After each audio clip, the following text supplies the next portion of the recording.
Hello and welcome. Today I want to share with you how I created these two simple cards using some stencils and some ink blending. Let's get into it.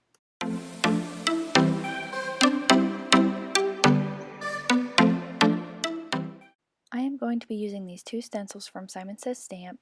They are the Mega Wrapped and the Small Dot stencils. I really like these stencils. They're really fun to play with. I'm also going to be using this die from Simon. It's the Thanks die. And I'm going to be using two distress inks. I'm going to be using Cracked Pistachio and Mermaid Lagoon. Let's go ahead and get right into it.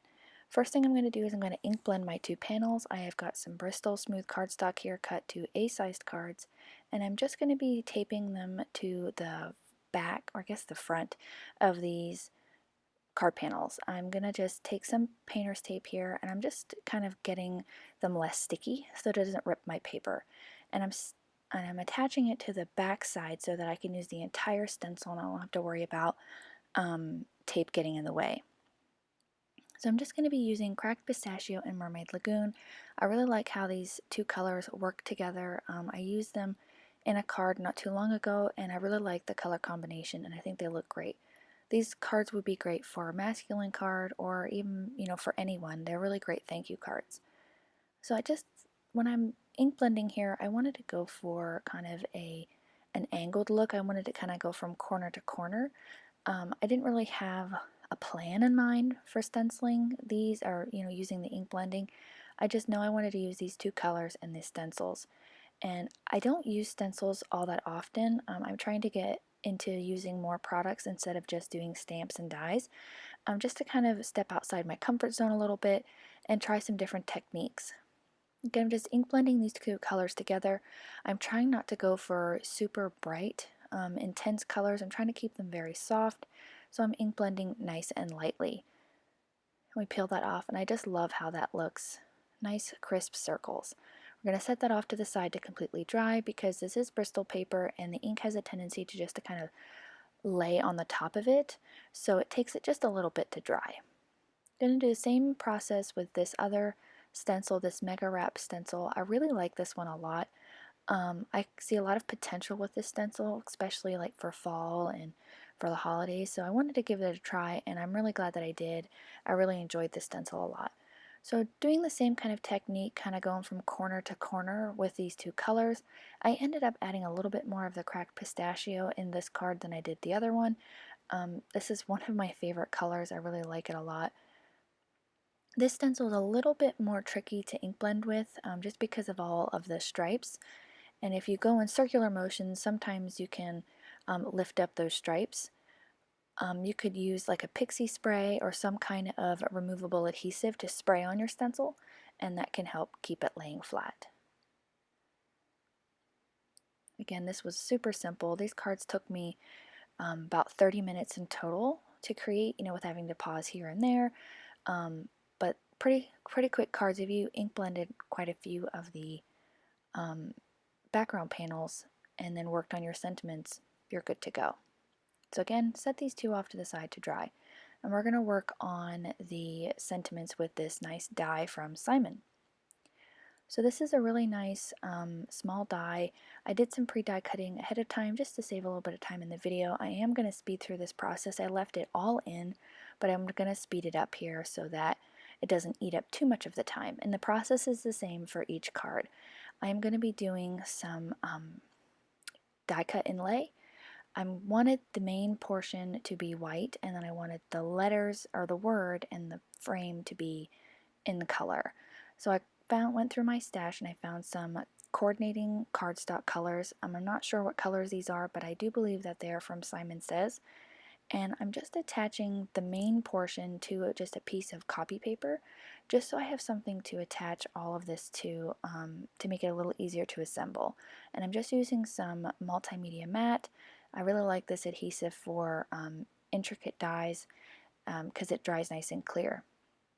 And I'm just popping out the pieces that I want, and I saved the little white pieces from the main portion so I can insert into the A into the S.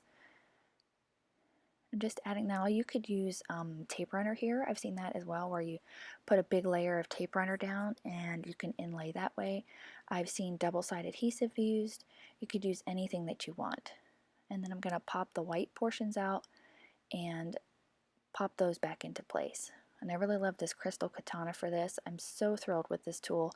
I'm glad I finally got an opportunity to pick it up.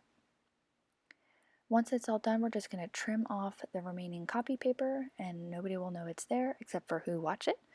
And we're good to go here. Super fun die. I love doing inlay die cutting. I don't do a ton of it, and it's a lot of fun. So while I'm working on this second sentiment here, the process is exactly the same. I just want to take a moment and thank everyone for their support. I recently just hit over 1,000 subscribers. It has been a milestone, and it has been one of my goals since I started. And I'm so thankful and humbled by everyone who has commented and shown support and has liked all of my videos. I really appreciate it. You guys are all the best, and I can't thank you enough. So back to the card here, I'm just doing the same process that I did on the other one, taking that kind of a minty green, and we're going to inlay it like we did the other card. I'm not sure about the rest of you, but we've had a ton of rain over the past couple of weeks, actually. It feels like every day we get a rain shower. And I mean, I'm in central Pennsylvania, so we're used to getting rain, but we've been getting a lot this summer. It's kind of been a bummer, really, because we haven't been able to go out and do much. But for me, it's nice because I get to stay inside and make crafts. So let me know down in the comments, have you guys gotten a lot of rain where you're from? I'd like to hear. Now that we got that one all finished, we're going to cut it out the same way we did the other one. Just trim off that leftover copy paper, and we can start assembling our cards. So now that those panels are nice and dry, I'm going to take my Stitch STAX dies from MFT, and I'm going to cut out these panels so that they have a nice stitching detail. Just add a little bit of something to them. You don't have to do this, but I really like adding this just to add a little bit more character to the panels. And I had thought about just putting these flat down on these white card bases, but I wanted to add just a little bit more color to help them coordinate. So I took some of that same cardstock that I used for my die cut greeting, and I'm going to attach a panel on the back of the front of the card base to give it a nice mat around the stenciled panel. And I'm just using some Tombow mono glue. I didn't want to add a ton of dimension to this. I am going to pop up the die cut greeting with some foam tape, but that's about all of the dimension in these cards. So it makes it really easy to mass produce. And I like how they coordinate really well together. You could use any kind of stencil that you have on hand. You could just do some random ink blending as well with some masking paper, or any type of masks you might have. It could be a really fun project. And this panel was a little bit short, so I just trimmed off the excess with my paper trimmer, and the panel was nice and perfect again. I'm going to use the same Tombow mono multi glue to attach this panel down to this card base, and we'll be ready to attach our sentiment. I really love how this one looks, where it kind of fades off into white. We're going to pop up these sentiments using some 3M foam tape. Just one strip of 3M foam tape held these down nicely, and I'm going to be using, I wanted to make sure that these sentiments were nice and straight because they are the only kind of thing on the front of these cards, and with all those lines I wanted to make sure that they were perfect. So I'm going to use my T-square ruler here, and I'm going to line it up along the edge of my card to help me line up these sentiments nice and straight. And this is a really helpful tool if you're working with really thin strips, or you have just one singular thing and you want to make sure it's nice and straight. I love the way that this looks. I'm going to have to use this design again for different types of cards. Birthday, holiday, thinking of you, anything like that. And you could leave this here. These cards could be finished, but I like to add a little bit of glitter to my cards, and I'm going to just take my aqua shimmer pen and add shimmer all over the front of these die cut gratings. And it just adds a little bit of something else, a little bit more interest to these cards. And these came out really, really shimmery. I hold it up into the light and you can see it. It almost looks like glitter paper at this point, which would be really cool too.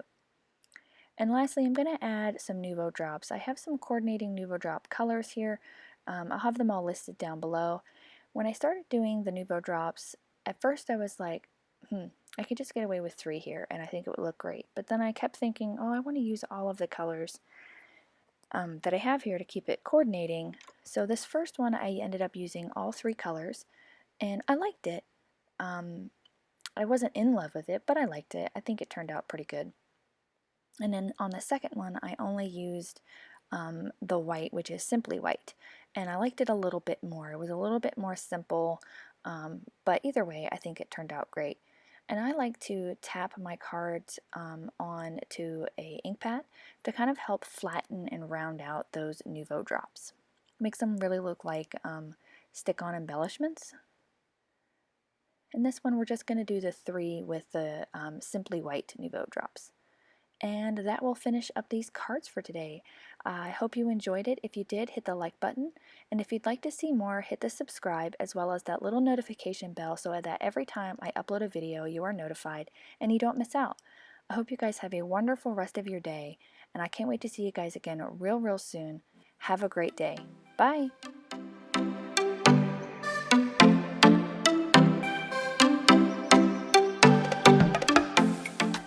On screen, I've got a few videos that I think you'll enjoy. Consider hitting the subscribe button so you don't miss out on any more videos here at my YouTube channel.